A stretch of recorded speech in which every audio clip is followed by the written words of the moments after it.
First time I ever really got into music was in grade 7. I had a friend, David Benamou. He gave me an Eminem album. Just don't hold that against me. And so I started listening to it religiously, and I was like, hey, this is pretty cool. Maybe I should do something like this.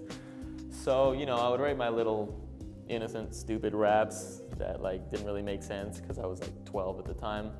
I actually had a neighbor who was in a successful rap group called the Northern Lights.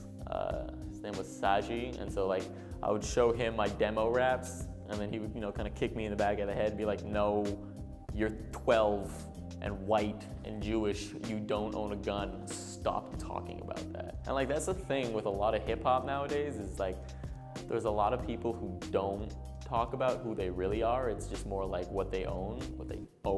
But so that's what I'm trying to steer clear of. I think that like if you're gonna be an artist, you might as well tell the truth. You know, you're like putting your heart into something, so what's the point in like talking bullshit, you know, like fucking hypocrite. So I've been doing music for 8-9 years. I also decided to learn jazz piano so that I could further move along my production skills and composition skills, because you know you can't sample records forever without getting sued.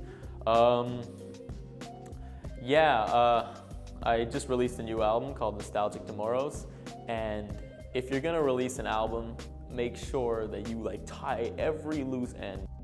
Another thing about releasing an album is, you know, it sounds corny to say this, but the whole motto, if you want something done, do it yourself, is actually pretty true.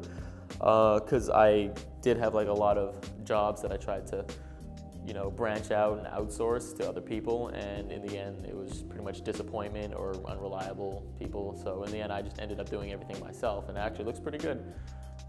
I guess if I had to give advice to other artists, I'd say don't be an artist, because it's a dying thing.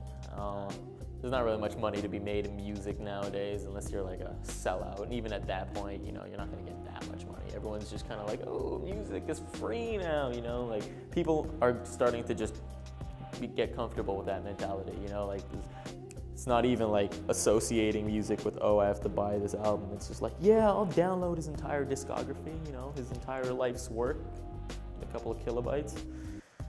Megabytes. Yeah, no, it's, I don't know, it's a little frustrating, but then again, if you're gonna do it for the love. You know, don't do it for the money, because then you're just an asshole.